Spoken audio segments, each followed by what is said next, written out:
The greatest power you possess is your ability to choose. Join Lowe's Moore as he reveals how you can begin to maximize that power by exploring yourself on the deepest levels and committing to making lasting and positive changes. Get ready to achieve breakthroughs that will lead to accelerated growth and transformation, because you are now tuned in to The Blueprint. Why they actions contradict the lamb. I'm fellowshipping when I'm with the fam. That's more relations, that's forming a phonic. Good evening and welcome back. This is Lowe's Moore. I want to welcome you back to the Blueprint Podcast. Man, you guys know my favorite word is I'm excited. Now, the day I don't say I'm excited, there is a problem.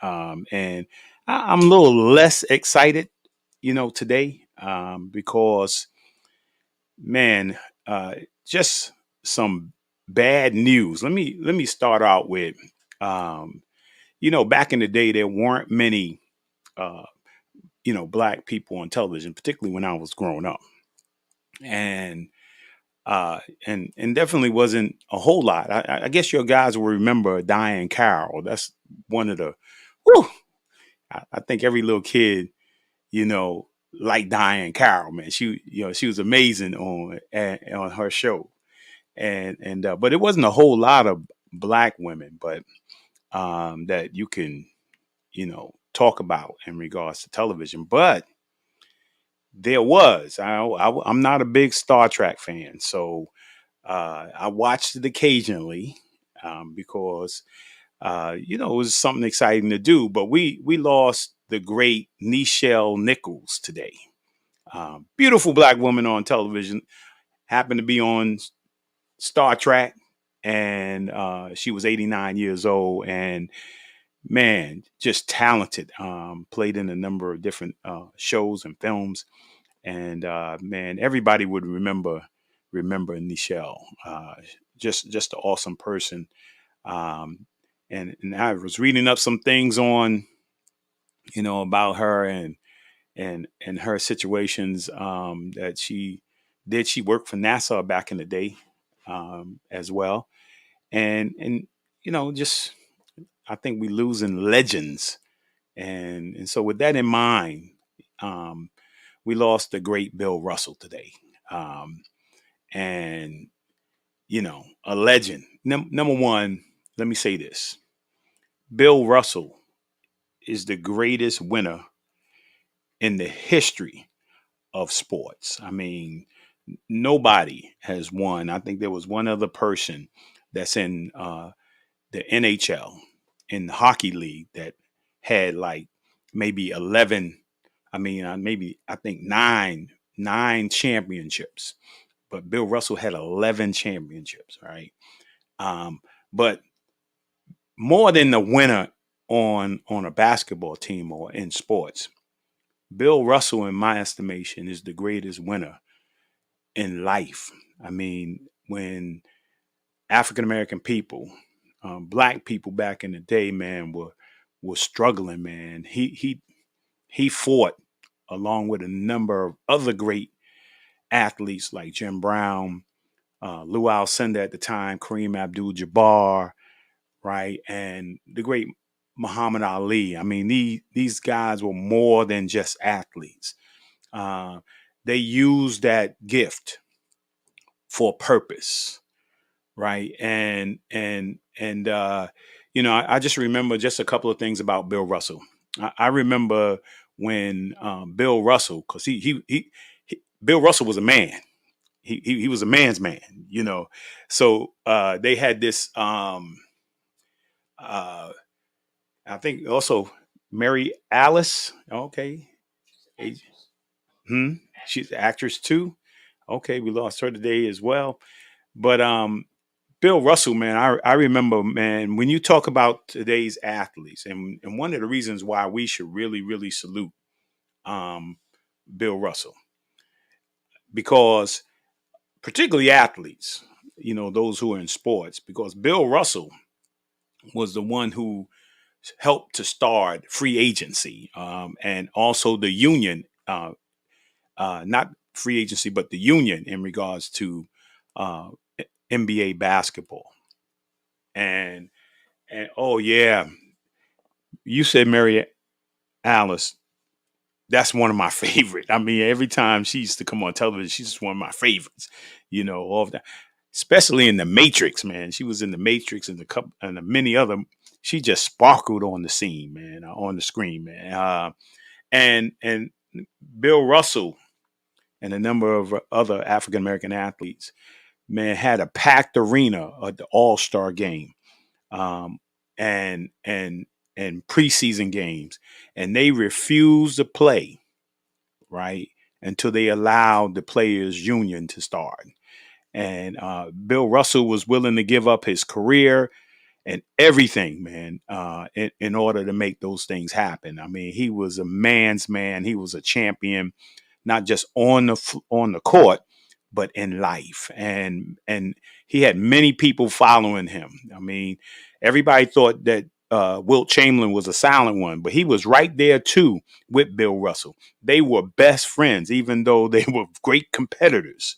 Man, if you have seen some of them games in the past between Bill Russell and Wilt Chamberlain, man, you thought there's no way in the world that they were friends. But each time they would visit each other's home, like Bill Russell come to play Philadelphia, and he would have Thanksgiving dinner at Wilt Chamberlain's house, or they were at Christmas time and they was in Boston.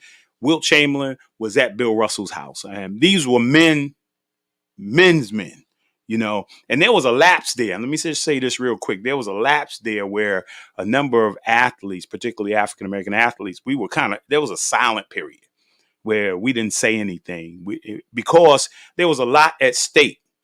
Remember the statement that one of the newscasters made, shut up and dribble? Well, a lot of us, because we had no power, right? We just played, and we had to let our play on the court be our action, be our voice, right? But I'm thankful today, right? Guys like it's not a silent period now, because you got guys like Carmelo Anthony, um, Chris Paul, LeBron James, Dwayne Wade. You got all these guys that are speaking up, and women. Let's not forget the WNBA during COVID, and they were in the bubble, or they had the wobble, but they were speaking out, man. They were speaking out for these causes, these injustice causes. So, you know, Bill Russell can go to know he leaves here today, but to know that he's leaving a legacy of not only athletes but entertainers and people of all colors, all diverse people who are speaking out against all these injustices and things that are going on today. But Bill Russell, he's going to be missed, right? And all the athletes, particularly in the NBA, love Bill Russell because he was the man. And so I just wanted to say that, man, before I got going. These individuals who are legends, they're going to truly be missed. But I'm like I said, they have left the legacy, man, that will always be remembered. So God bless you guys. Rest in peace, man. And hey, we grab that torch and we move forward. So again, thank you. At this time, I'm going to drop my seed. This is my seed, my pebble in the pond, right? I'm expecting a ripple effect with that pebble. I'm dropping in that pond. I'm expecting a great interview. Thankful, man, for this month. The July has been amazing. Brendan Steiner was amazing. He had an amazing story. Followed up by Dr. Nicole Hollingsworth. Last week, Terry Cummings, man, and my guest today, man.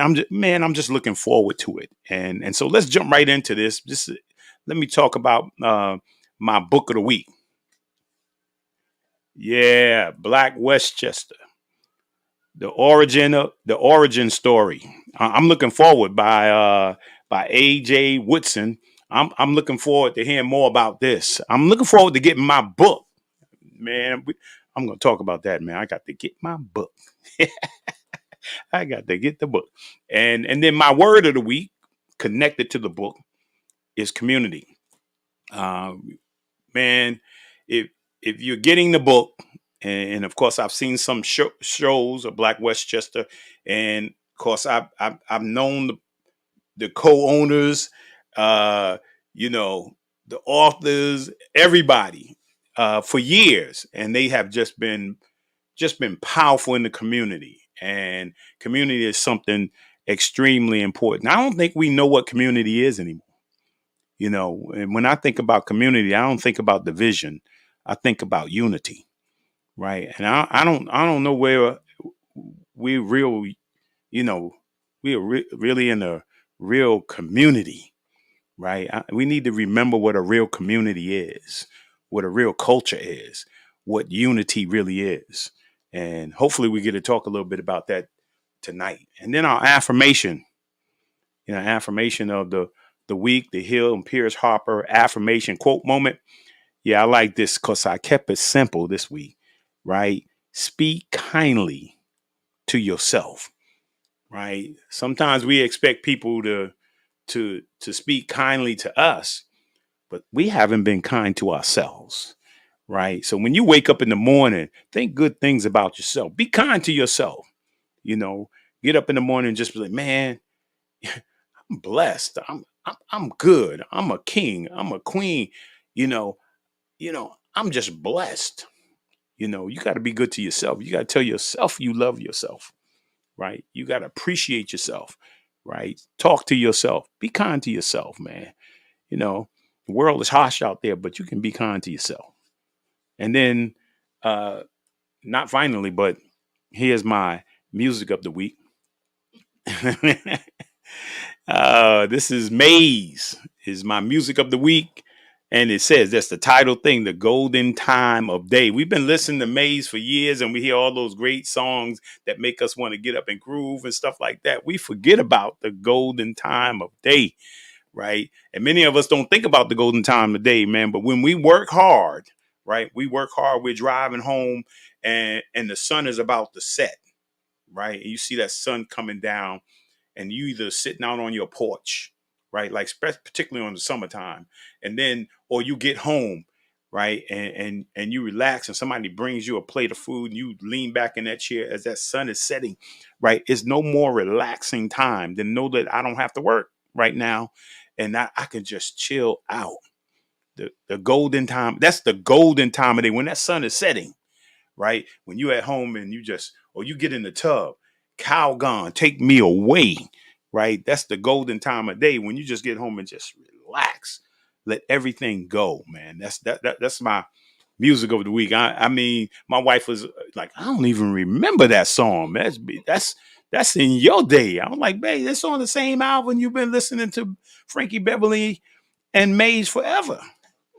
Right. And it's the greatest hits. How can you not know that? So, but anyway, check that out, man. And then my movie of the week, Black Klansman, man, with John David Washington, true story, right? True story as we talk about Bill Russell and his fight, right? And the plight of African-American people, and I'm sure today we're going to talk about community and we're going to talk about people, right? But if you haven't checked out that movie, you should. It is actually a true story, right? And so check that out. And then as we come to a close here, I want to give a good shout out to Kevin Jones, who's been inducted into the West Virginia Sports Hall of Fame, right? This is, of course, Kevin went to my alma mater, and a few years back, I got inducted into the West Virginia Sports Hall of Fame. It is truly a pleasure. And it's amazing. You got two people from Mount Vernon in there, right? You got two people from Mount Vernon in there in the Hall of Fame at West Virginia University, man. We made impact while we was there, man. I enjoyed Kevin. I remember him as a young man, and now he, played a little bit in the NBA, has played great, went to the Final Four with WVU, and now playing overseas. Man, I give a shout out to Kevin. Well deserved. And you know what? They didn't take 40 years to put him in there. You know, they remembered he did something impactful, and you ain't got to wait till somebody die in order for them to get into the Hall of Fame.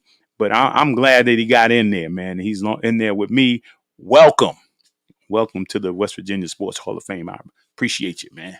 I am going to have a conversation with the folks at West Virginia because they just came out with the latest top 100 greatest players in West Virginia history basketball, and I was number 25.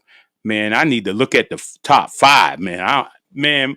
Okay, I can get away with Jerry West, maybe even Hot Rod Hundley. I don't know about anybody else, but if I'm not in the top 5, man, we gonna have to talk about this, man. But anyway, let's move forward.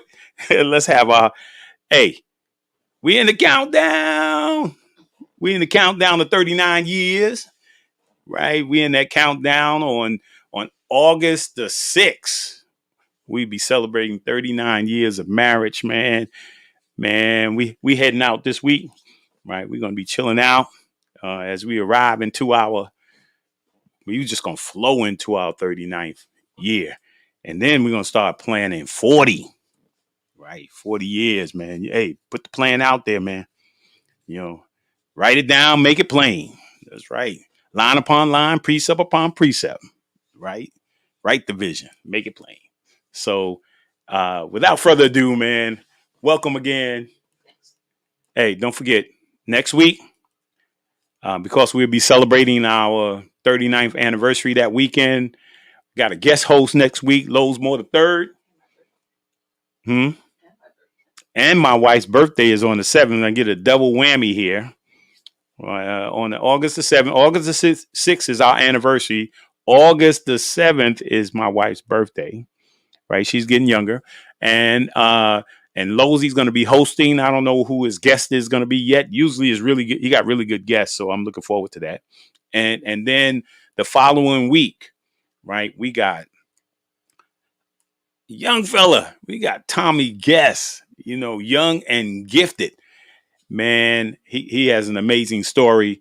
That's my buddy, man. He used to be at the club. Real shy guy, man, but he, used to be at the Boys and Girls Club, man. Anytime you ask him to sing something, play something, man, he's right on point, right? He graduated from the Denzel Washington Academy last year, and now he's at Stony Brook University in Long Island, and he just finished up his freshman year. He's going back for a sophomore year, so we're going to get him in here. He got an amazing story, and so I'm looking forward to that.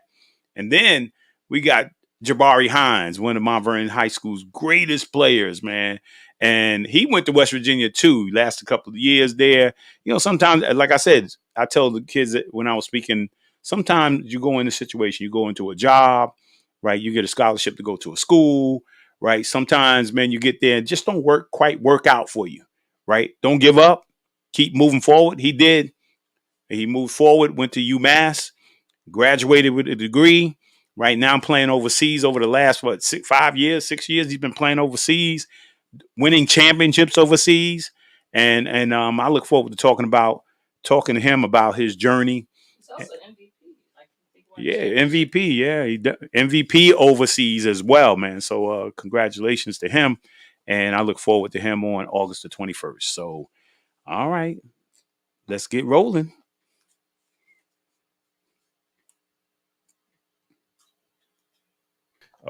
Give a shout out to my brother from another mother, AJ Woodson, who's the editor-in-chief of Black Westchester magazine, who just put out his new book, Black Westchester, The Origin Story. It's about how me and AJ, I am the publisher of Black Westchester, so it's about how me and AJ came together and put something together that has changed Westchester, changed Westchester's culture, that has changed Westchester's politics. And in the process of that, we took a lot of hits and we took a lot of scars, and we're still standing, just giving the news from a Black point of view and being unbought and being unbossed. So I want to shout out to my man, AJ Woodson, who is the editor-in-chief of of Black Westchester Magazine. Is my partner on the People Before Politics radio show, and who has put out this great book on how faith has brought him through to produce something that Westchester has never seen before. And after we're gone, Westchester will never see anything like it ever, because people are not going to stand by their cojones and speak on the truth. You don't know how hard it has been for me and AJ to maintain a paper that has given the people the truth with no chaser. And we never bow down to no money like other different medias, that just bow down to the money and to the advertising. We kept it 100 for the people, and we tried our hardest, and we're still trying our hardest to empower the people to make the correct decisions. And you want to read some good stories and how we overcame this, how AJ overcame it through faith. Get Black Westchester, the origin story, from my man AJ Woodson. We welcome this evening AJ Woodson. What's up, man? Saw that picture. I just saw that picture with my many faces. I was like, wow. Oh yeah. We can throw that back up there. Let's see the many faces of AJ. Yeah. Hey, you got the bandana on. Yes. Yeah. And we all go through our phases. Absolutely. I want to give a shout out, if I'm allowed to. Really? Yes. So you were talking about people we lost, and we always talk about legends. There was a legend like you played with Ray Williams. Everybody know about Ray and Gus Williams, but they had a brother. We called him Hippo. He was security at the high school. He was the legend in my life, and there was times when, and we just lost him. There was times when I was going through what I was going through. My parents had just got divorced. I thought it was my fault. I was a rebel without a pause or cause, and I wasn't going to school. And he rode his bike to my house one evening and asked me to come outside. My dad was inside, asked me to come outside, talk to me like a man, basically let me know, hey, you messing up. You know what I'm saying? You need to go back to school, whatever. He saw something in me, and he invested something in me. And you know what? The next day I went back to school.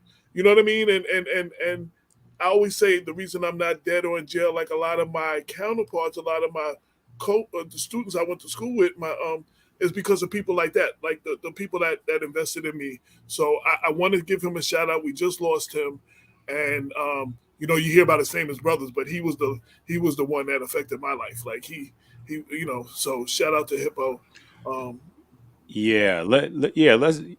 Let me take a second here, and a little bit more than a second. And if you didn't know that the Williams family, I mean, particularly Gus mom's still here, right? And they lost their father early, right? We always hear about the great things about the Williams family, but we don't know about some of the tragedy, like losing your father early, having 5, 6 kids, and then you lose Martha, your oldest sister. You lose her early to breast cancer. That was my girl too, man. Martha was the ultimate cheerleader. Her mother didn't really cheer a whole lot, but Martha, man, if Martha was there, she gave you 100, 100%. And then you got Gus, then you have Ray, and then you have Sam, and then you have Charles Dennis Williams, Hippo, right? And then you had Scap, which was David Williams, and Hippo was not as talented, as those other 4, right? But Hippo was I was talking to somebody earlier this week. For me, Hippo was the first Dennis Rodman. Now, he wasn't a big guy, but you get Hippo down low and he will fight with you, man. I mean, he will fight and grab rebound, and he didn't care. Play defense, rebound that ball, get it out. He didn't care about no shooting. He cared about winning, right? And Hippo was one of the nicest guys. I can't say anything bad about any of of those guys. And you know, you growing up, all of us growing up, that's the one thing about people from Mount Vernon. You know, regardless of whatever they make turns they made or how great they became, one thing about them, they were always good people. They were always nice guys, you know, and the Hippo was, in my book, one of the number one nice guys in the city of Mount Vernon. So you were absolutely right about that. We gonna miss Hippo, man. You know, he be like, hey, come on, Lowe's, man, what you doing, man? And you know, the cool thing was, he was like, yo, today I'm going to treat you like a man. He brought me outside to have the conversation. He said, you keep messing up, the next conversation is going to include your father. But he didn't have this conversation in front of my father. He brought me outside and down the block and basically gave it to me about how I was messing up and I need to get my act together. And, you know, I want to give him a shot. And I just met the younger brother. What did you say? The younger David David. Williams. David came to, because of what I wrote on Facebook, David came to my book launch at Mount Vernon Public Library and introduced himself to me. I got to meet him. So I'm definitely going to do a tribute to Hippo in the next issue that's coming out on Friday, August 19th. So awesome, man. Thanks for reminding me. Yeah. Yeah. And I want to thank you too, man, because while I was at the Boys and Girls Club, there were many times you used to come by, man, and have conversation with me. We used to have these conversations and stuff like that about community and youth and stuff like that. And then you would go back and you would write something. You know, you would write something on behalf of the Boys and Girls Club, and you would be very supportive of myself and the club itself. So I want to say thank you too. And one of the reasons why I wanted to have you on too, because it was I just remember those times when you're trying to turn the organization around, right? And you're not getting much support, because many times when you're there, man, people are not trying to lift you. You know, people are always complaining and they don't know the hole you in. You know, they're not trying to help you get out that hole. They try to dig that hole deeper. You know, but yet you were encouraging to me and supportive of me and the Boys and Girls Club, and was really a foundational part of it that helped it rise. You know, because if you don't get support within the community, you know, people come, you can go get people from outside the community and then they'll say they're working hard on behalf of the Boys and Girls Club or that organization. And then they turn around and look at your own community not being supportive. They say, well, where's the community at? Right. But you were one of those foundational pieces for us that kept supporting us throughout the whole thing. So and they look like they're trying to do their thing now. Shout out to Tracy Alexander and Sandy, who works with the youth, and I'm very active and so a lot of the stuff they do, and I still try to cover a lot as much as I can. I can't be there all the time. But it's right around the corner from my house. Yeah. So sometimes they'd be like, I got no excuse because it's right around the corner, but I try to be there as much as possible and try to cover as much as I can. So yeah, we have to support our institutions. We have to support. We don't, because again, when I was coming up, so we had 2 boys clubs, we had a YMCA or 2 YMCAs. We had so many different youth things for safe spaces for the youth to go to, and they don't have that now. And then the Boys Club is trying to do their thing, but they can't. They're just barely scratching the surface because there's just not not enough people. They can't, affect as many people as they would want to. But we need more than just them. And that's my plea to everybody in the community. We need more programs and stuff for the youth. So, well, yeah, and that's why my word of the week was community, because I knew coming into this conversation, we'll get a lot more into community, because community is important, right? And unity in community is important, and support of each other is important. Encouraging each other is important too as well. So, yeah, that's why I knew this is going to be a good conversation. But before we get into that conversation, man, we want to talk a little bit about who is AJ Woodson. So, so we want to talk a little bit about, growing up, mom and dad, is there siblings, and then, that importance of family, the importance of faith, and the importance of education. So, yeah, let's start there. So family for my mother, Patricia Henderson, Mount Vernon resident, class of 64.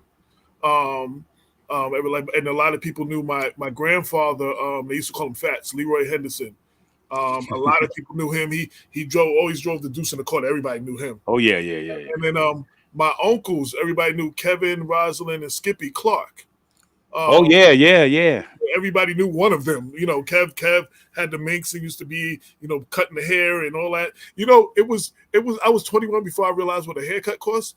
Because my uncle was like a dope barber, so I never paid for a haircut. Actually, I was a little young. I was in high school, and I had to pay for a haircut. And I was like, "Wow!" I didn't realize because I never paid for a haircut in my life. Thanks to Kev. So. Remind me to tell you a little story about Skippy and Kevin, because me and Kevin used to hang out. Okay. So again, that was always community. Everybody, my family. Even when I was living in Atlanta and for a little while, and my mother got stage 4 cancer. I started the book off with this because this is. And I dropped everything, came up here to help my sister Nicole, my one sister Nicole, take care of her, and basically ended up staying up here. In the process, lost all my belongings I had in storage in Atlanta, and basically had nothing. So I stayed up here, and Damon approached me with the idea of Black Westchester, but it was like my mother. You talk about community. My mother was always that person who was helping everybody. If she didn't know, she knew somebody who knew. She was very involved in politics. She was. They was on buses going to like Pennsylvania and other places, registering people during the Obama elections. And she worked with WRSO, helping people whose houses were in foreclosure, save their houses and stuff. And she ended up living in a senior building on Union and First in New Rochelle. And somehow she ended up becoming the senior rights advocate, just helping all her neighbors that didn't know that in the building that didn't know what their rights were. And she fought for them to get their rights. So she's always done so many things like that. So I grew up with that. And I felt like when she passed me a baton to continue to do work for my community. Now, I don't do the things she does. I'm a writer. I do the things that I do. And that drives me every day. You know what I'm saying? A lot of my mother, my dad, Jerry Woodson, from New Rochelle. Some people know his brother Eugene Woodson up in Shiloh. Bobby Woodson in Grace Baptist Church. Whoa, Bobby. Okay.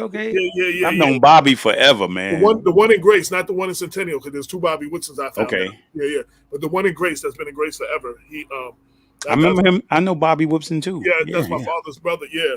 So, and like I said, my uncle Eugene, it was a biblical scholar.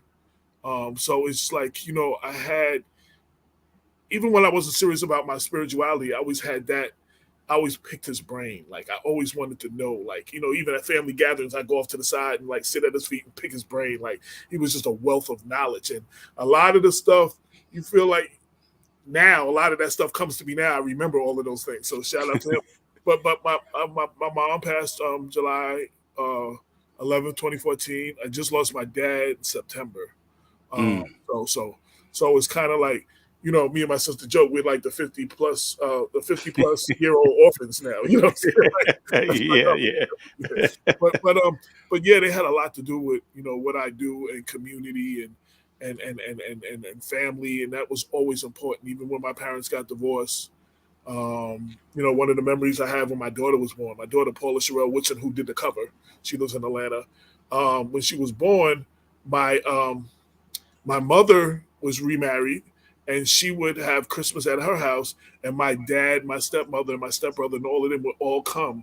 You know what I'm saying? So we could all spend time. So even with the family, they both going on and being married, they were still family. You know what I'm saying? My mother and my stepmother used to call each other wives-in-law. They both were involved in the same ministries at St. Catherine and New Rochelle. You know what I'm saying? They used to call each other wives-in-law. Like it was crazy. So when I got married in Atlanta, my mother stayed at my father and my stepmother's house. Okay. So I always had that family, bond, even, that blended family thing. So that's a lot of who I am. A lot of people don't know a lot of that, so. But who am I? I'm a writer. I've been writing all my life, whether it was poetry, rap lyrics. I used to be a hip hop artist. To date myself, I was on B-Boy Records when KRS dropped South Bronx. So, you know what I'm saying? Like I did a record, Strong Island. I was because when I was 7, my family, my mother and father moved Who's us up. that young guy right there, man? Which one? Oh, Where you at, man? I'm in the greens, the green, white, and red suit. I got and I got the gray acid wash on with my foot on the car. Yeah. Hey, we know who you are, man. So yeah, we put. I was living in Long Island from 7 to 14. So I drove my mother crazy, and she sent me back to for 10th grade here. But I've been back and forth, and I got with the group, and we recorded a song called Strong Island, which is why Long Island is called Strong Island in hip hop circles and stuff, and 88, and so that was my. I did a lot of that stuff. Then I was writing for the group broke up. Then I was writing for a lot of the music magazines, starting out with the fanzines Word Up and Black Beat. And it was somebody's idea, I don't know who it was, to have a rapper review other rappers' CDs. So that's how I kind of got in, like as a still. And then some issue happened, and I was advocating for artist rights. I was advocating then. A lot of artists that we knew were dying. They didn't have health insurance and stuff. And we were fighting for health insurance for the artists. The labels consider them a contract, a contractor. Like they're not a member of the company, an employee of the company. So they don't have to cover them, but they make these millions of dollars. So even back then I was advocating. I didn't know that I was advocating, but I was advocating for stuff like that. So I started writing some articles. People were like, oh, he could really write. So then I started writing for The Source. I started with The Village Voice, Vibe, Upscale magazine, and several other national magazines, Rolling Out newspaper, the Daily Challenge in Brooklyn, the only daily newspaper we have in New York. I don't know if they're still in existence. And then I started doing work of what I'm doing now with the Daily Challenge. I covered the Sharpton, Maddox, and Mason defamation trial, the Tawana Brawley defamation trial, the second trial. Right. I was up in Poughkeepsie every day covering that. And that kind of set the tone for some of the stuff I'm doing now. And then I was co-owner, they made me a co-owner of a group called Conscious Brothers, a clothing company. We had a store in the Mart 125 across the street from the Apollo. Oh, yeah. Giuliani was trying to close the Mart. And even then, I was this advocate, dude, this activist, but I didn't know that's what it was. We were trying to get Charles Rangel's attention to fight for us and everything. The old guys at the Mart, they were like, oh, we're trying to get a meeting. Again, like with Black Westchester, I didn't know the rules and the protocol. So I literally, the state building's down the block. I literally went in the building, went to his office, and went in his office. You're not supposed to do that. But I did, and we got a meeting for all the vendors with him a week later, and he fought for us to keep the Mart open, which he extended another 2 years before Giuliani. He put the chain on that. Like his last thing before he got out of office was to chain up that building, and it's still chained now. They've done nothing with that building. It's like an eyesore on 125th Street. They built everything around it, but that building is still just there. Well, it's crazy because we used to go down there all the time, man, doing because they used to have Harlem Week. Right. And we should go down there and do our little shopping down there. And I remember when they built when they had the building going, man. Right. Because everything was right there. You just walk in, your oils, your T-shirts, everything was in there. I mean, and it gave business, particularly African American people, opportunity to show their business with less overhead. Right. Because you couldn't go down there and get a store. Right. But and I thought it was a perfect idea. I thought you get a booth for like $600 a month or something like that. Yeah. One time I thought, when H.L. Green's was down. Yes. That was one of my ideas for H.L. Green's, to open it up so and then vendors could come in. They could rent a booth, and then African American vendors could come in and they could sell whatever product or service they had. Right. And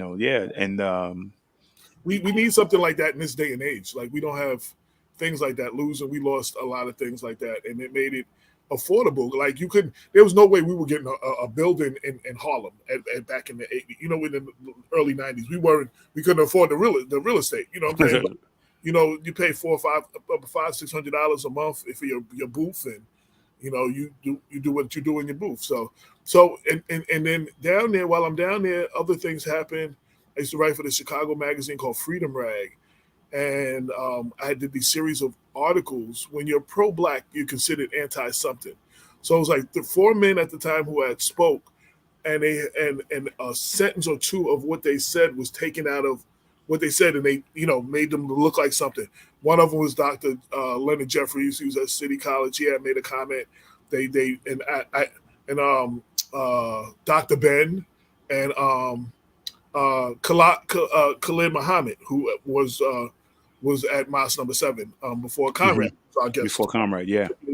So what my idea was to talk to them and let them explain and say the whole thing that they said and explain what it was that they meant. You know what I'm saying? It was a series of. So I was doing that, and I got to know Khalid very well. And when he then started the Million Youth March and all of that, I was there with him and through a lot of that stuff, and I got to know him well. So I was doing all these moves that we're doing with Black Westchester, but not knowing that's what that was. I was just trying to stay relevant. I wasn't, you're the artist, you're not an artist no more. You're trying to figure out what you're going to do. And I was doing all these things, and I was doing community work. I was doing advocacy, and I was doing activism, but I didn't know that's what it was at the time. Right. Now then eventually you say, okay, what am I doing? And right. So you figured it out, right? Well, coming back home, so Damon, people don't know, Damon and I had a music company in the 90s. We had some artists, almost got them signed. Unfortunately, sometimes you get a good artist and they can't keep their foot out of the street, 1 foot in the street, and they end up getting in trouble. So there's one or two, it was a bidding war, 1-2 artists we had, but then they ended up going to jail. So that killed that. And so while I was in Atlanta for like 12 years, Damon started getting more into the advocacy and the activism and speaking at press conferences or speaking on what's going on with the police and everything. And Damon is a walking press conference. Like, I literally mean that. Like, he has, how you have those fold-up chairs that you take to the park and you sit on? He has a fold-up podium like that. Like, you just take it out the bag and he can come in front of you and just sit up right there and have a press conference. Like, he's literally walking. But what he got tired of people, the news only showing very small clips of the press conference, usually missing the meaning or the purpose of the entire press conference. So we got him some video equipment and started videotaping the entire press conference and putting it on his YouTube channel. So one day I'm in the hospital every day with my mom, and he knew that I could use a break. So he said, come on White Plains and shoot this press conference. And it was 4 Black parole officers.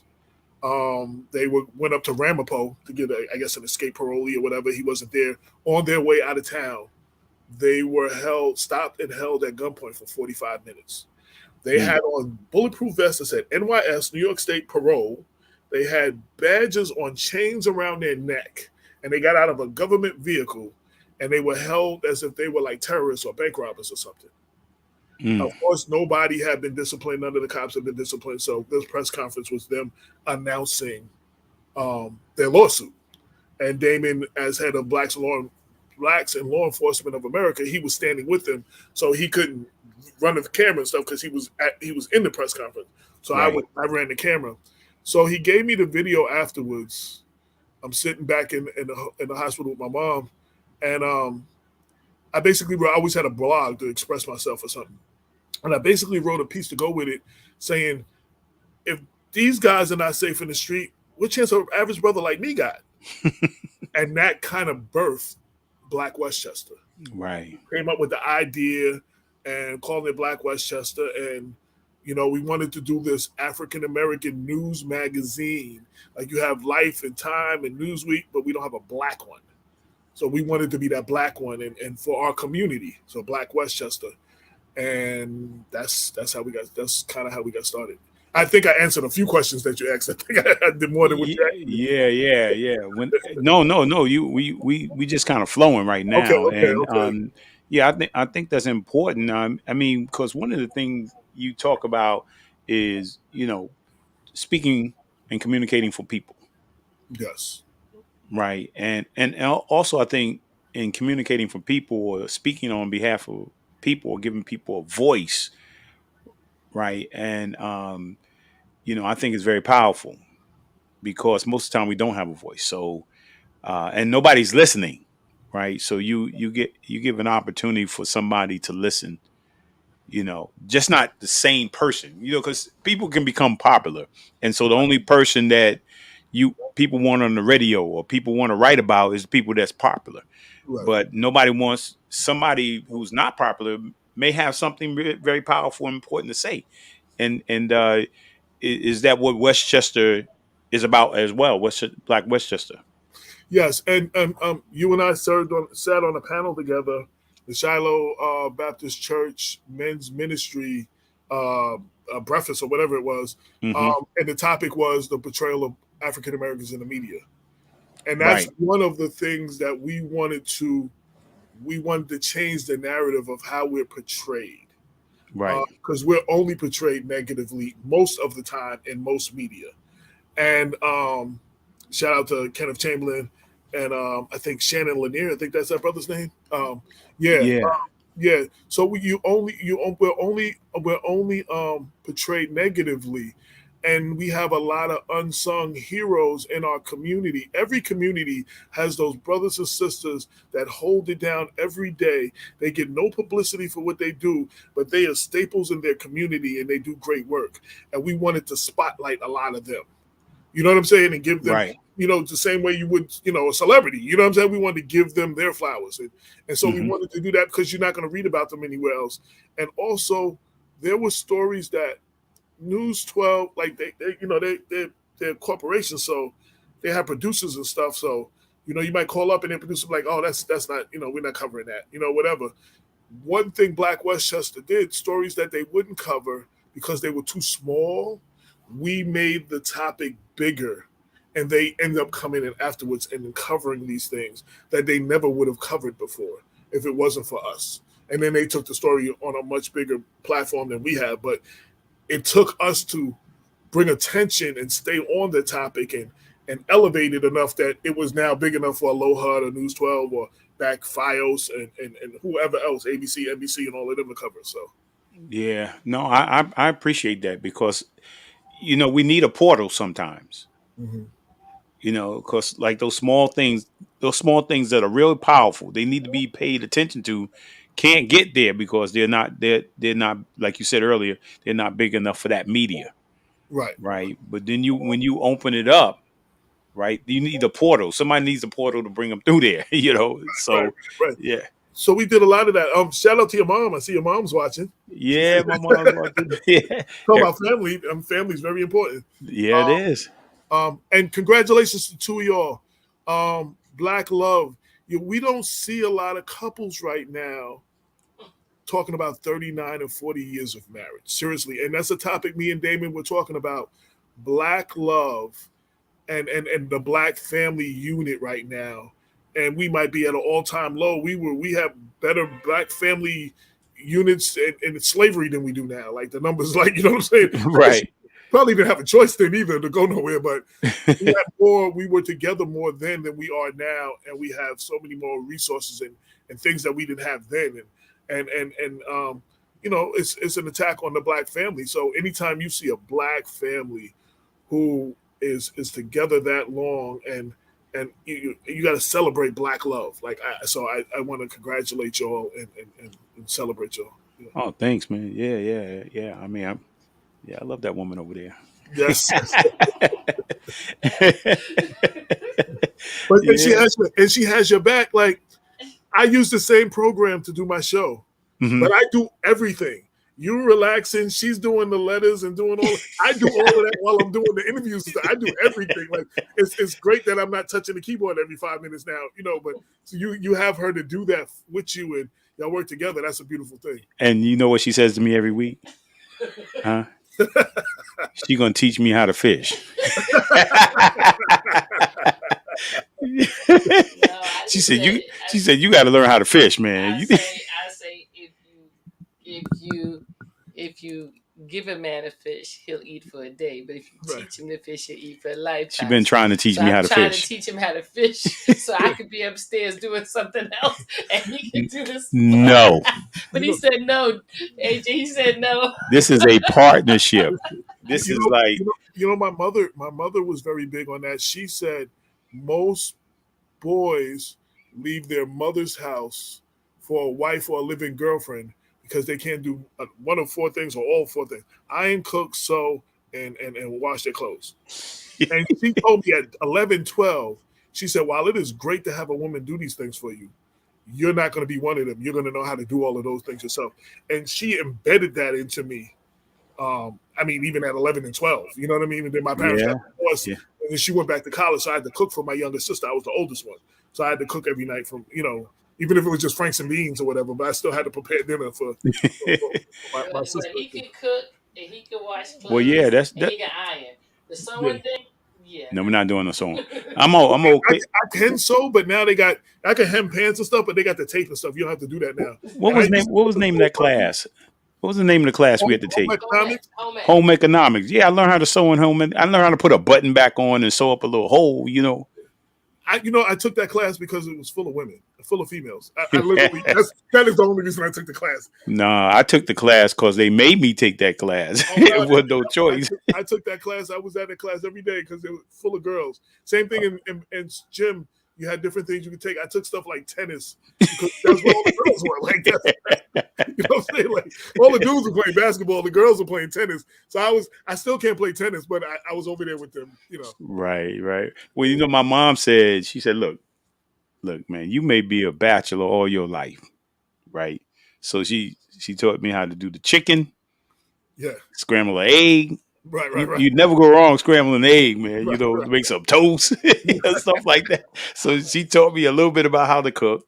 Right. She took me to the laundromat, and in the projects, you go down there. You have to go take all them clothes across to the other building to go downstairs, right?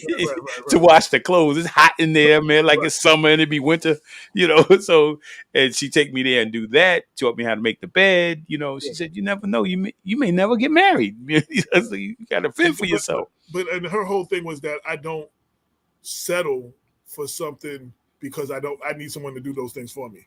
And that was like she said, her son was not going to be that dude. So, like, what I'm saying? So shout out to my mom. Shout out to my mom. Yeah. Moms are the best, man. And with the whole community thing. I mean, and then I seen. Listened to a number of shows and seen a number of shows that you guys have, and you heard me mention earlier around community, right? And you say Black Westchester, but I know in your heart, right? We talk about Mount Vernon, right? Because I live here, and yeah, and I trip over 10 stories going to the corner store whether I want to or not. So it just right, and how do you see our community today and growing up here in Mount Vernon, the difference between growing up here in Mount Vernon then and where we are now, and how does it look? How, in your mind, how does the future look? Two things. I'm on South 7th Avenue and they ride motorcycles and everything. So every now and then you're going to hear that. I can't help that, but you're going to hear that. That's fine. Me and Damon had this conversation. So Damon grew up in Greenberg. Mm-hmm. And how we in Mount Vernon used to That's go. That's unfortunate. Okay. Right. so how us in Mount Vernon would go down to Fordham Road or to Lansing or somewhere to get clothes. 4th Avenue was that for all the rest of Westchester. Yes. You came from Portchester, Stamford, Connecticut. You came from Greenberg, whatever, and came and got the leaves or whatever that they didn't have in your city to come back to your city with them. Like the Ave used to be that for the rest of Westchester. And Playboy, silk pants, Blythe, alpaca sweaters. I mean, yeah. But it's not that no more. Like, so that's one of the biggest difference. Like, everybody came here because we had 4 movie theaters at one time. I don't remember all 4, but we had 4 movie theaters. We had a roller skating ring that we used to go to on Saturday nights. Every Saturday night we used to go to United Skates or whatever. They said there was a bowling alley that might be before my time. I don't remember a bowling alley. Actually, the bowling alley is on 3rd Street, and right before Columbus Avenue. Okay. You know where the gas station is on the corner? Yes. Right, and it's the Chinese store. right? Yes. Right there. Yeah. Next to it is the big building. It had 38 lanes. Oh, see, I don't remember that, You but I just know. go up the stairs to the bowling alley, and we used to go bowling there. Oh, wow. You know, so So you had RKO, which you had a movie theater right across the bridge going to the Mount Vernon Hospital. There's a movie right, theater where the furniture place is. right. The building where McDonald's is in, that used to be RKO. Okay. You had Parkway. Right. Well, that's a cemetery. That's a funeral home now. Funeral home now, yeah, that was Right. Parkway. So I think it was only three. Okay.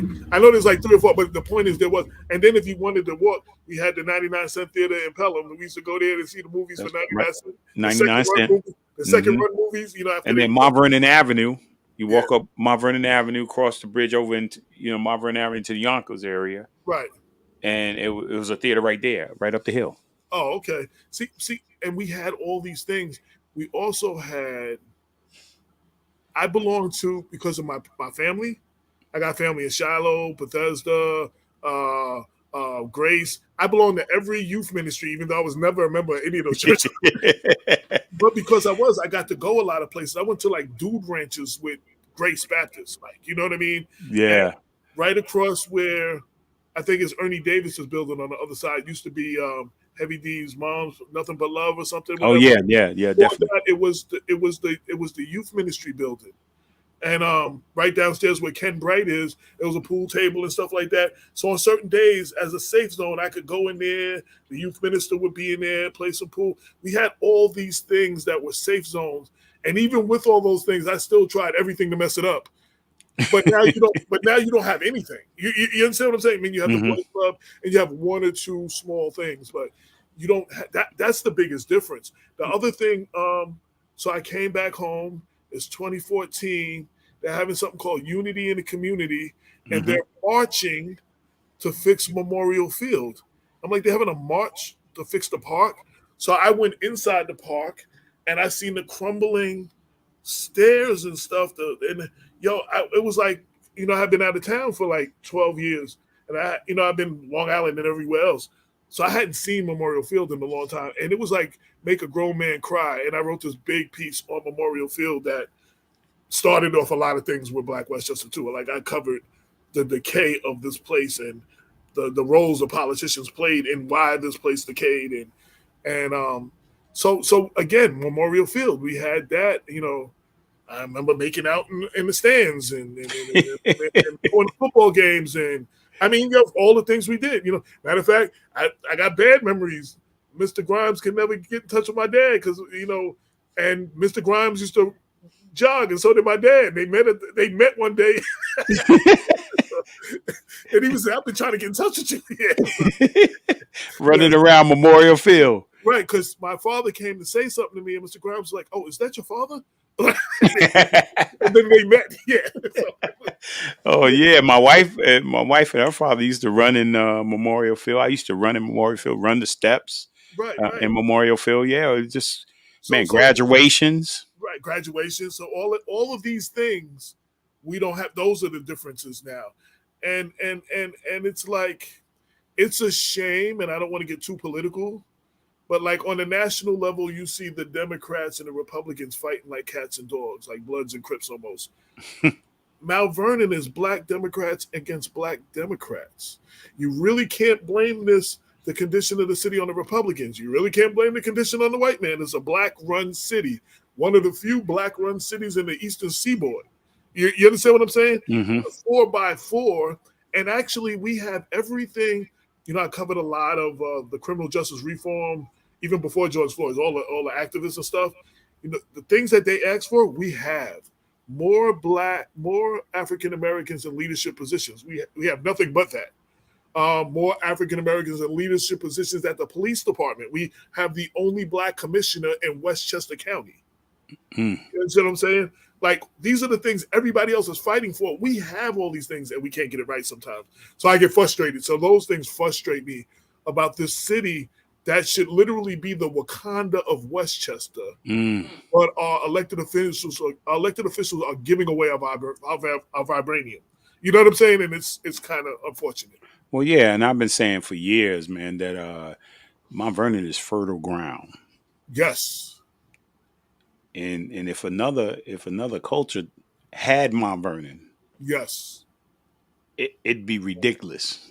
I mean, you know, like, yeah, I don't want to get into the whole political thing of it, but it's Right. Right. it is fertile ground, and that's why when I was mentioning the word of the week being community, because we haven't really. I think that folks are trying, right? Yes. But the thing is, the sad part for me is that because I've been in competition a lot of my life. It's been all about competition.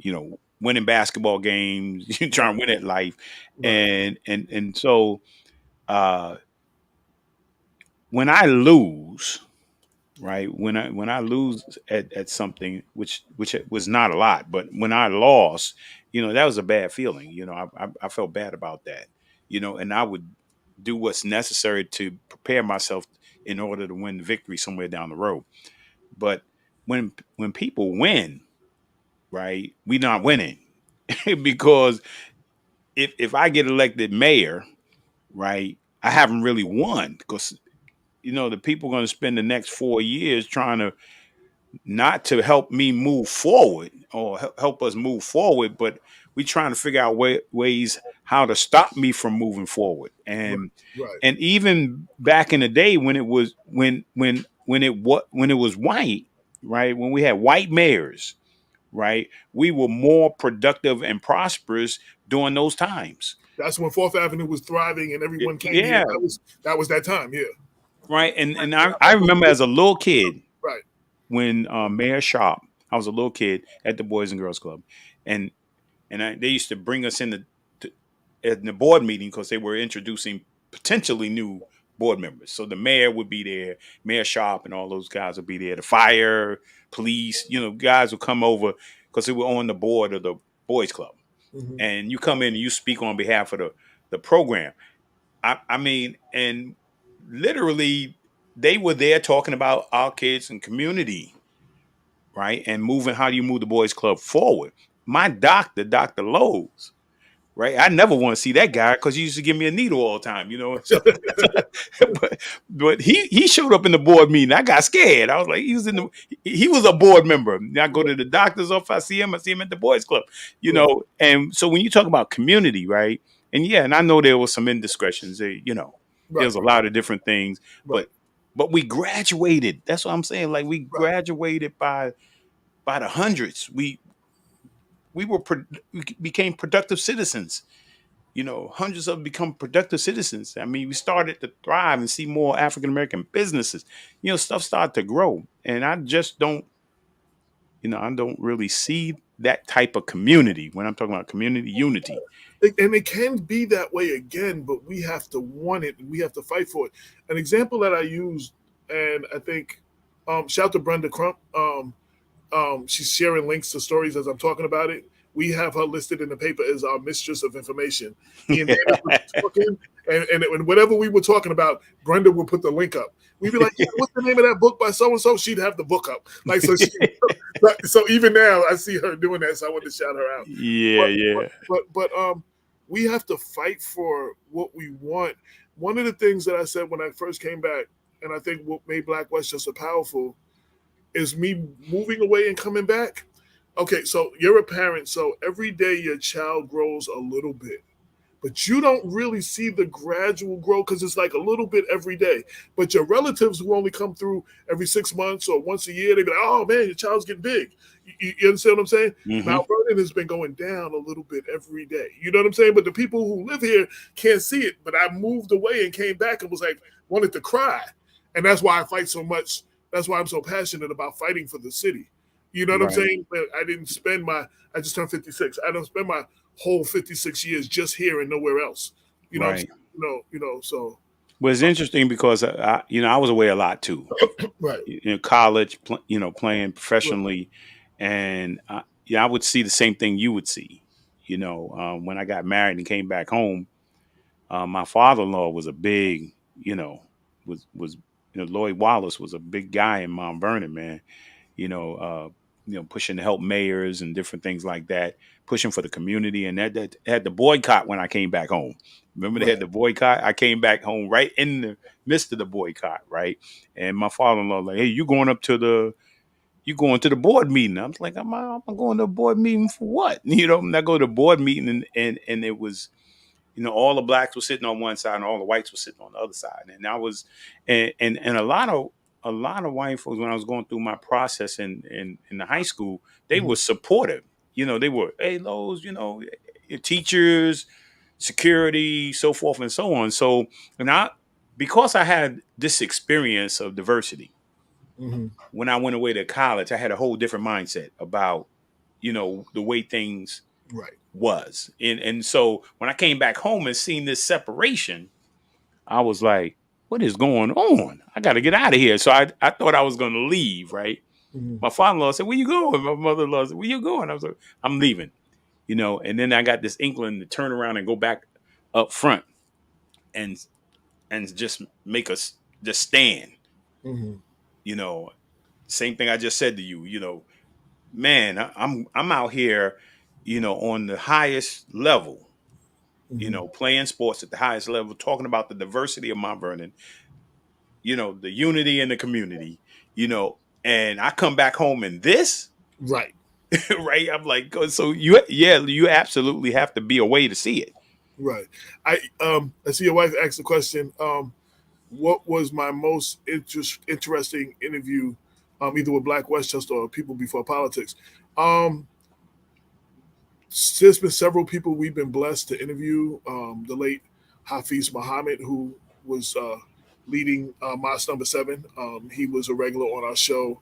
Legendary radio show host Bob Law, who sold a lot into us. Ron Daniels.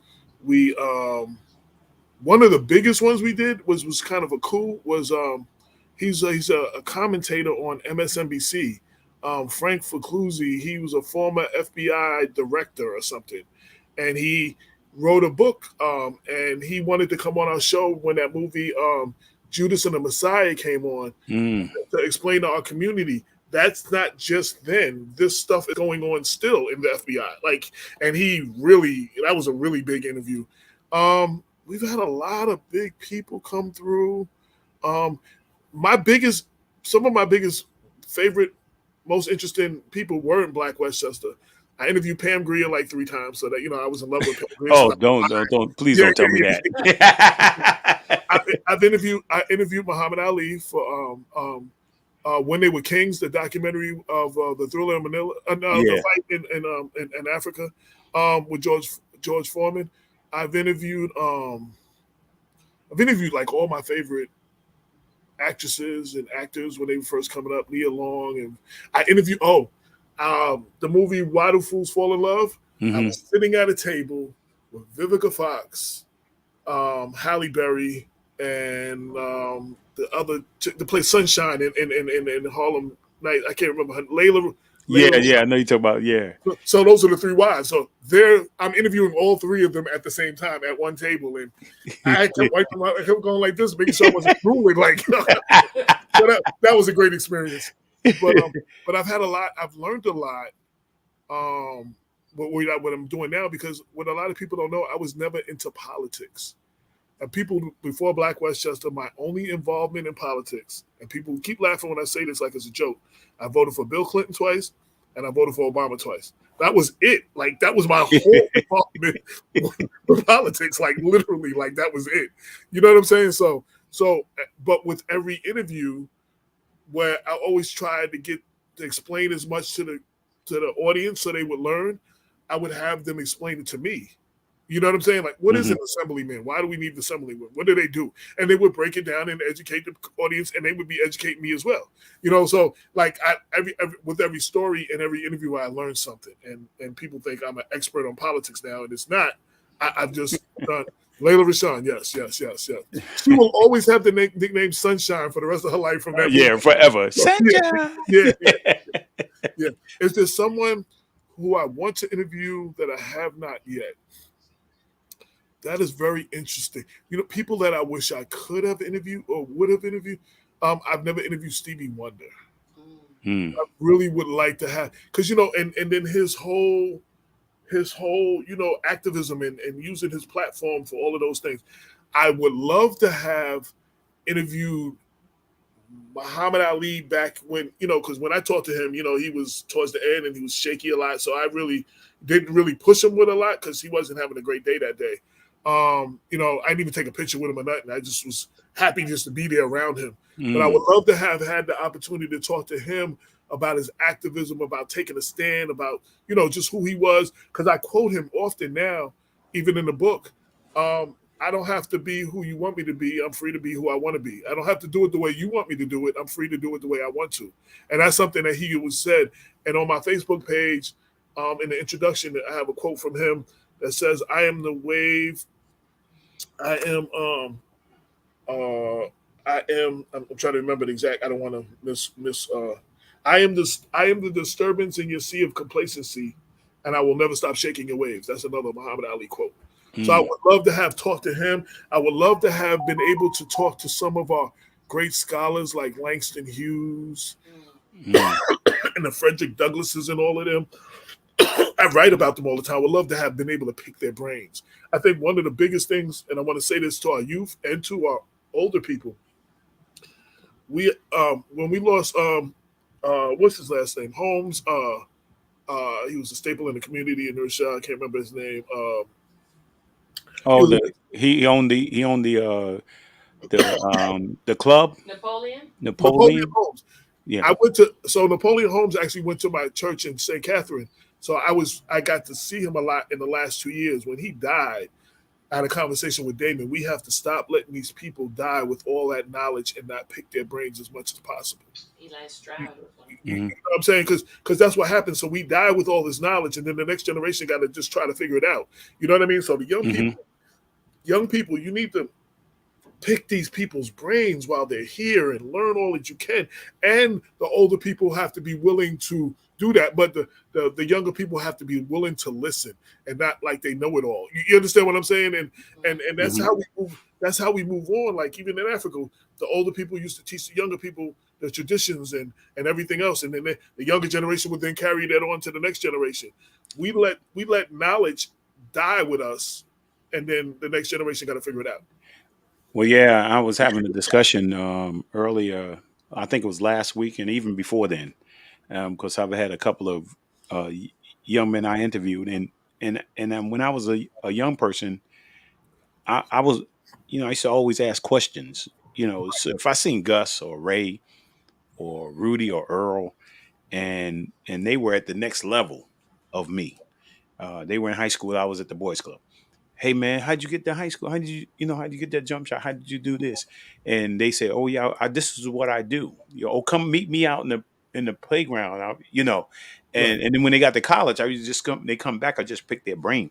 So I was asking some of the guys like just recently at a basketball camp, I went to speak, and I asked them, seen a couple of guys working out that are playing pro ball overseas, and they had good college careers. I said, does any of these kids right here, right? Do they come up to you and ask you how you got there?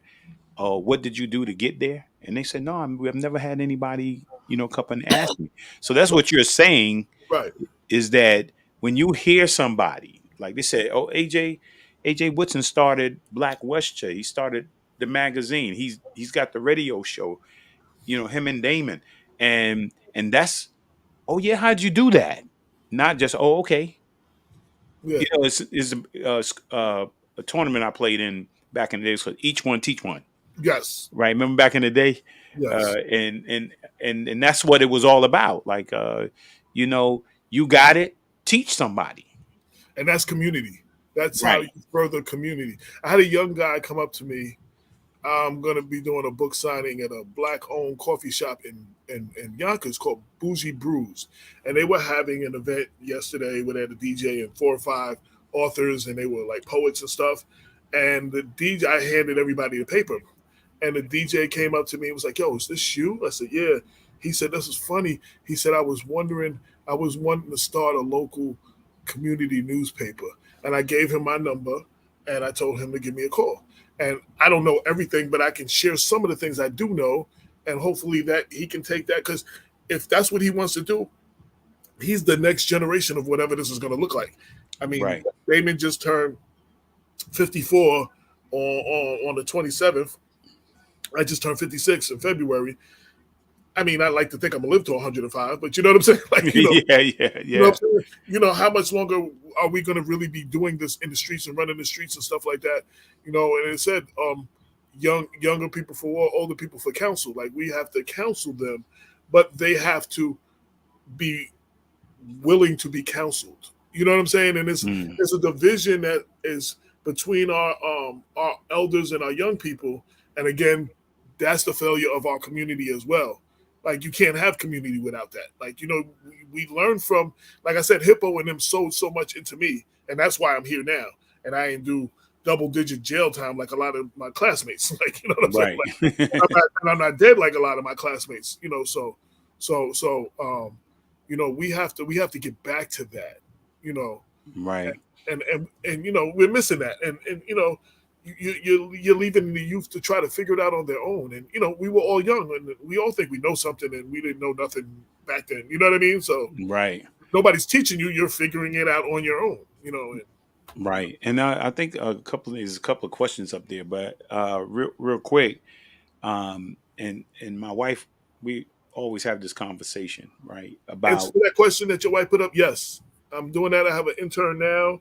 She's a junior in Winnipeg University. She's interning with me for the summer. Her name is Olivia. Many of y'all in Mount Vernon, and she's covered a lot of the things going on in Mount Vernon lately. So yes, it's the answer to that question. Yes, awesome. You need, yeah, probably a lot more. If you're, you need a lot more. Can I switch something? I think that was very important, and I know something.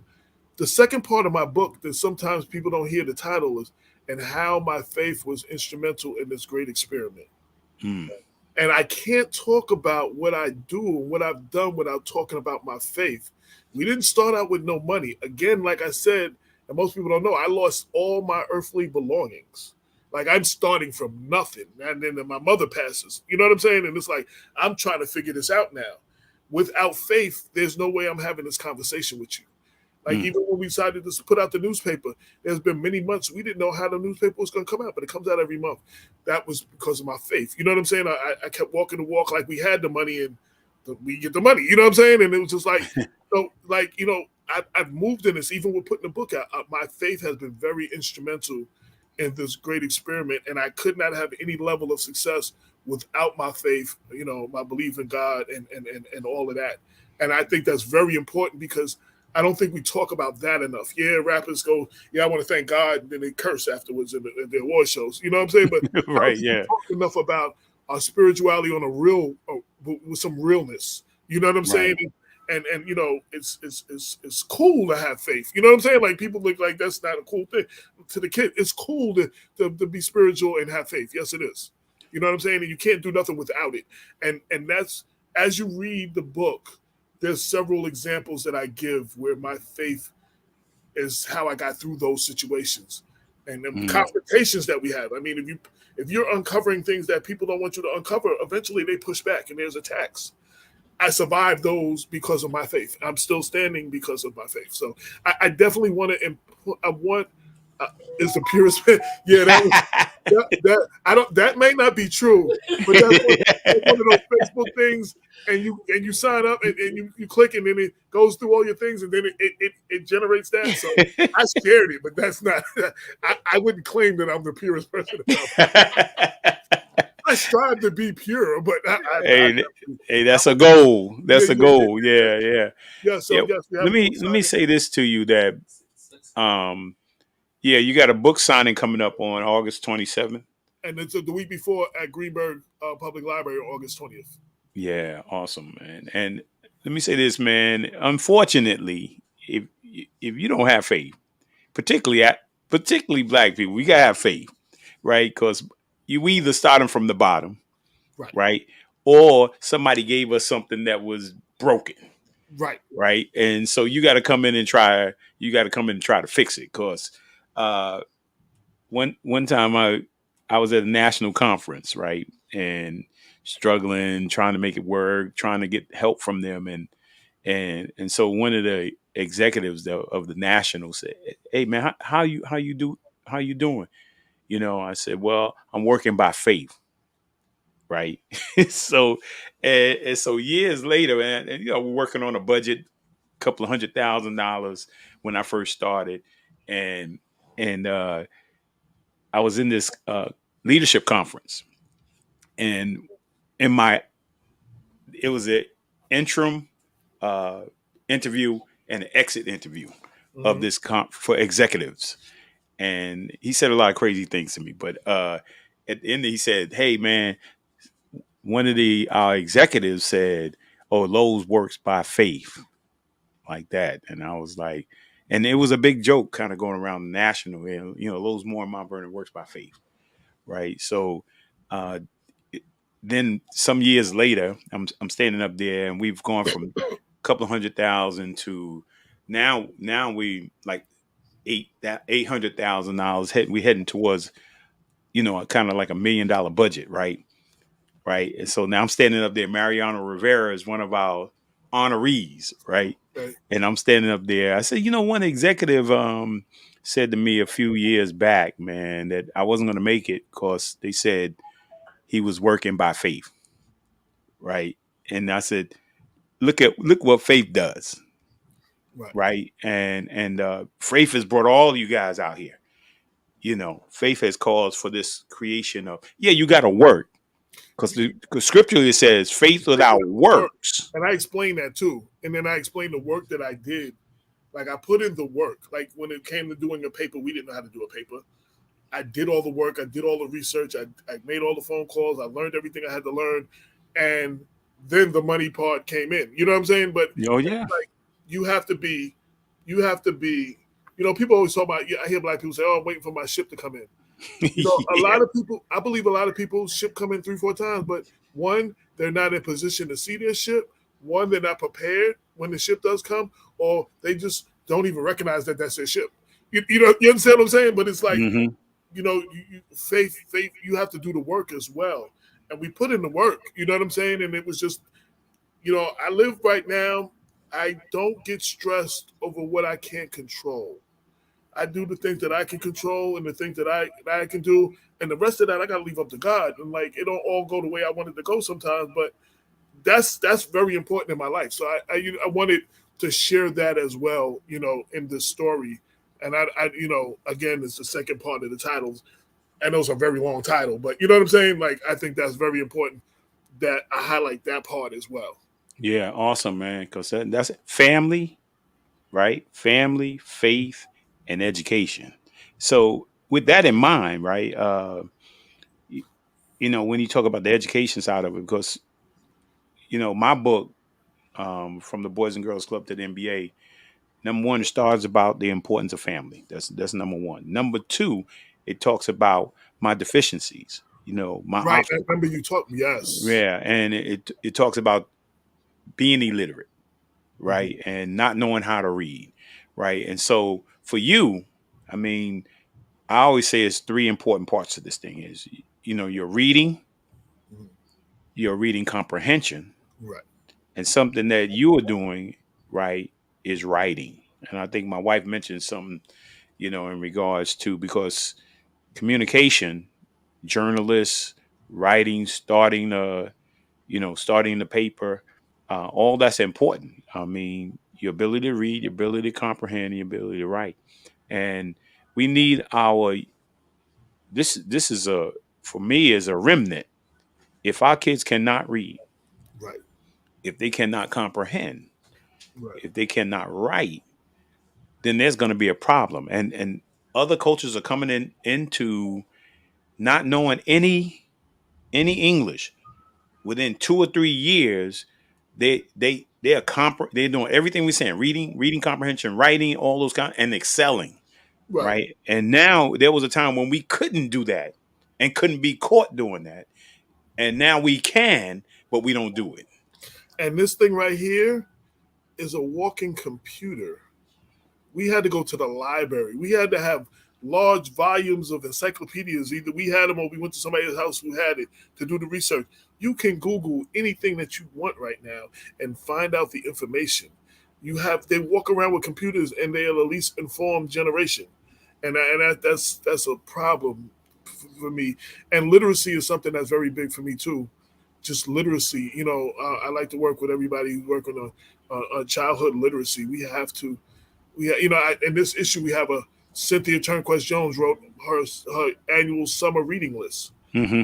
for parents to get these books for kids and for kids to read these books because they go to school and then summertime they lose all this stuff and then they go back to school when other groups of people they're continuing to have their kids learn all year long, and that's one of the reasons why they start out a little higher than us. We have to do these things. Yeah, I think Cynthia too, because she knows that in the King movement, I'm part of the chair of the King movement, Westchester, and Christian Men's Organization, and that's our DNA. Along with Cynthia, we've given out, over the last throughout the pandemic, over 1,000 books. Mm-hmm. From elementary school all the way up to high school, because we think it's important. Right. And you are right. I spent 27 years at the club fussing about this, arguing about how important it is, those assignments that the teachers give our kids throughout the summer. And we never complete the assignments. Right. Right. And then we used to say to the parents, look, hey, in the orientation, bring your kids packets. Let our staff work on them with them all summer long. Complete the package, complete the readings. Right? Because so much is lost in the summertime. Right. Right. I mean, and we go back and act like we didn't know what third grade was. Right. One of the things my daughter, she'll be 33 this year. My daughter really wanted to go to what they call the Scream Tour. There was B2K and Bow Wow and all them. Yes, I now know what 14,000 screaming girls sound like. But this was like the biggest thing she wanted to do. So what I did is I got her the best tickets there was, and I went with her. But my thing was that she had to write a concert review or kind of like a book report of this concert. And she was like, why?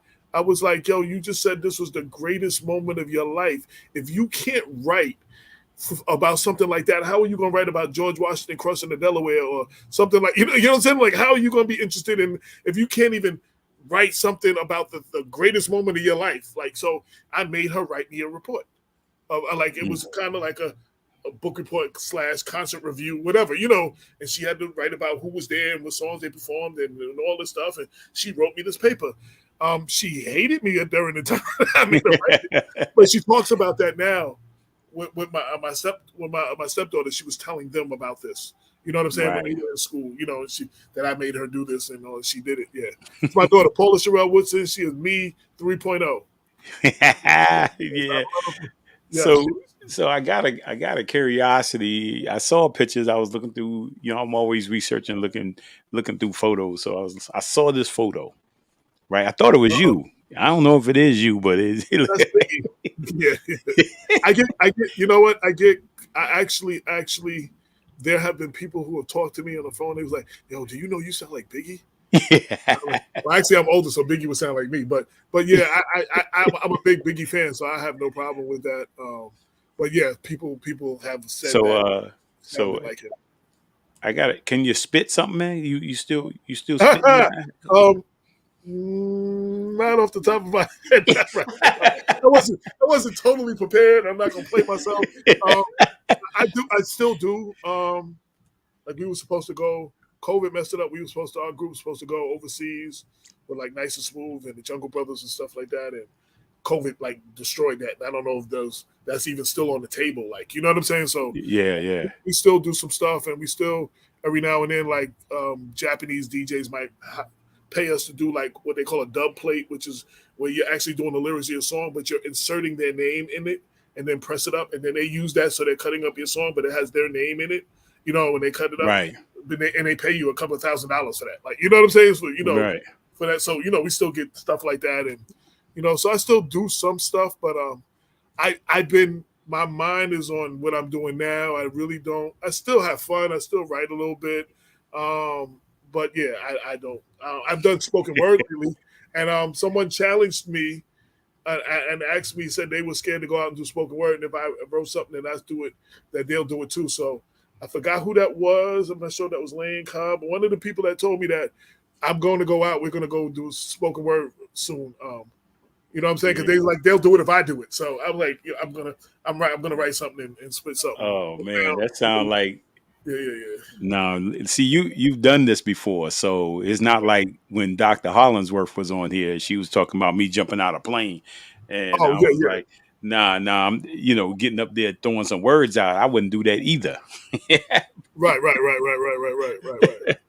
Oh man, but yeah, 'cause had a young guy on here, man. I think it was was it during the pandemic? I had Donnell on here, man. So, yo, you want to spit something for me? Just pow. Young guys are, man. They just start throwing it out, man. Old guys like, what? Hold on. Let me see you No. talking about. Now, I've got around a couple of them, and, every now and then I have to let them know that I did have some skills, you know what I'm saying? And then, I can still, do a little something. But, yeah. Yeah. And a lot of people are just finding out about that part of my life because I was always one of those people. I never wanted to be one of them disgruntled old rappers to be like, yo, y'all young dudes don't do this, and I used to do this, and what does that mean now? What are you doing now? You know what I'm saying? So I wanted everybody to get to know me for what I'm doing now, and now they find that part out. That's just extra, like, you know what I'm saying? So yeah. They're not working with me because of that, or whatever. They're just finding that out now. So before we get off, excuse me. What does Black Westchester? It's like 2022. Mm-hmm. 2030. What does Black Westchester look? What was the future of Black Westchester look like? Where do you want to see it go? Well, I think this book is one of the first new steps in the staple of Black Westchester. I want to put out some books. I want to get into putting out some documentaries and documenting segments of culture and our history and stuff like that. And wherever this is going to go, multimedia, wherever I'm, when I first said I was coming up to take care of my mother, help my sister take care of my mother, I told my brother, my stepbrother, I was like, that's why I'm going up there. And that's the main reason. But I know that God got something else for me, and whatever that is, I'm going to ride it till the wheels fall off. And this ended up being that thing, and I'm going to ride it till the wheels fall off. But I am working on other things. Like I said, I want to put my books out. I want to put out maybe 4 or 5 books in the next 2 years. I have a lot of them, mostly written or partially written, and finish those up. I have been talking to some people about some documentaries. I'm actually about to appear in a documentary someone's going to do on the 95 and the 96 Source Awards that were at Madison Square Garden. I was there. So I just had the phone call the other day. Someone, I'm going to be in that somewhere. So, but I want to do those things and then media is taking different, wherever media is going. I want to be able to continue to go wherever this new, medium is going.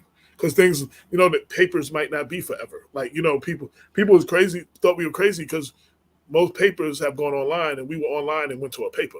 They thought we were yeah. We broke all the rules. I mean, but that's what our community was. That's what people were asking for. They wanted a paper. So they wanted something tangible. Right. So as long as they want that, we're going to keep delivering that. But there are so many things, so many ways that this is going that I'm learning. I got a journalism fellowship 2 years in a row from the Craig Newmark Graduate School of Journalism. And with that comes a lot of training and, and stuff, classes stuff that I would have to pay to go to graduate school to learn, and it's, you're hearing about the new media and the community engagement in media and all these different ways of doing things. And I'm trying to learn as much of that so I can incorporate and, keep Black Westchester relevant. I don't want to be, what happens a lot of times, we do what we do, we make a little bit of noise, the time passes us, technology passes us, and then we're lost. You know what I'm saying? Yeah.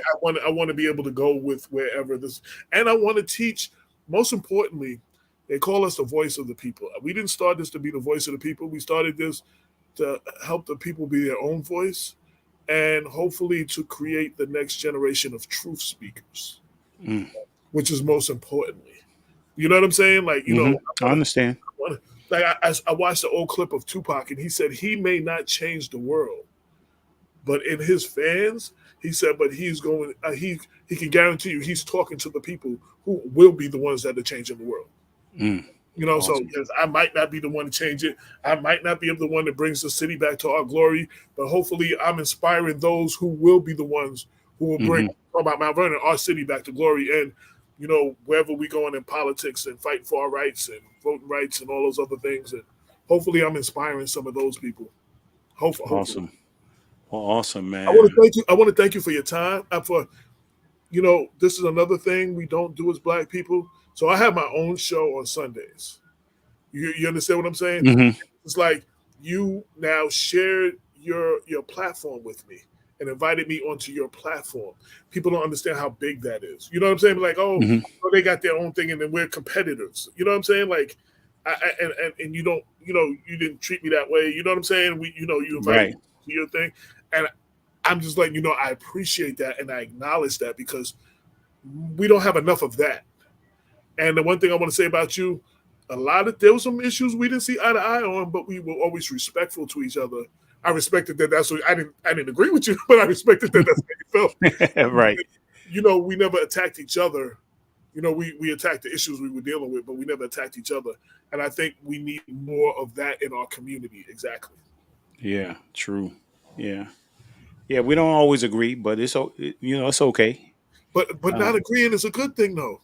Yeah. I don't want everybody around me to be like a yes man. Even when I was in rap, when I come out the studio and how does that sound? If it's whack, I want you to say it's whack. I don't want you to say before the world hears it. You know what I'm saying? I want you to know you can do better and push me. You know That's what I'm right. saying? So we can't have people that just in our circle. If everybody agrees with you in your circle, you need a new circle. Oh yeah, that's what that's what Bishop Jake says. Yeah. If you know everything, he said, if you're in the room, If you're the smartest person in the room, you need a new room. you need to find a new room where you feel stupid. Right. So That's why I learned with politics. I learned a lot from Reggie Lafayette, rest in peace. And I actually learned a lot through Mayor Ernie Davis. Now you have to navigate through a lot of things to get to the wisdom sometimes. Right. There's a lot to learn if you're willing to sit through. And I learned a lot of politics between the two of them. And then other people, Doc Cavallo, head of the Independence Party, rest in peace. Man, everybody I know. You starting to realize you get a little older when all the people you talk about passed. yeah, it's a little scary, but okay. Yeah. So but lastly, I just want to everybody, please go out and get this if you can. It is available on Amazon. You can follow me on all social media at Mr. AJ Woodson, MRAJ Woodson, on all media. My email address, if you want to get the book directly from me and get an autographed copy, you can hit me on social media or email me at mrajwoodson@gmail.com. And follow everything we do at blackwestchester.com. And thank you for having me. Oh yeah, it's my pleasure, man, to have you. And thank you, because you have a show the same time I have a show, and you took time to come on, and I want to say thank you very much. I appreciate that.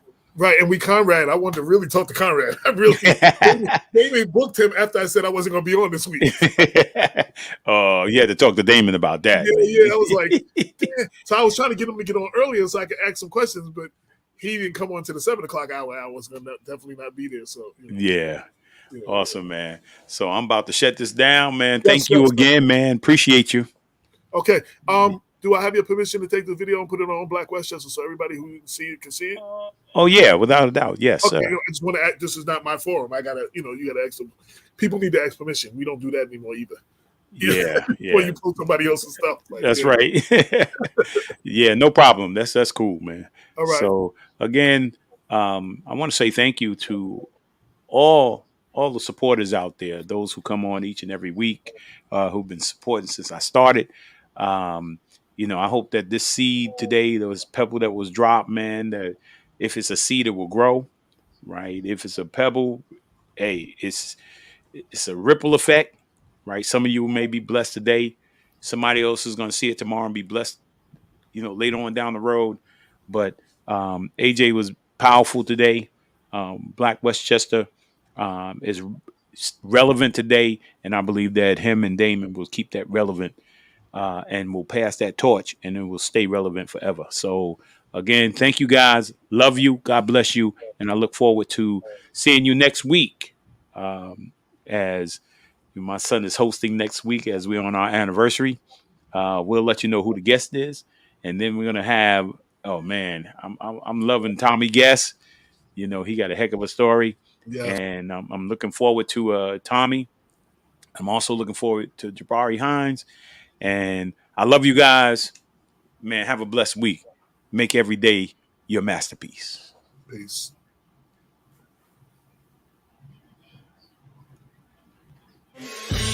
We really hope you enjoyed this episode of Lowe's More, the Blueprint Podcast. Stay connected and follow us at our website, www.lowesmore.com. That's LOWESMOORE.com. You can also join the discussion on Twitter at Lowe's More and on Facebook at Lowe's More Jr. As always, thank you for pushing your mindset towards a better reality. This concludes the most thought-provoking portion of your day. Don't forget to like and subscribe to this podcast to stay fully up to date with everything we're up to.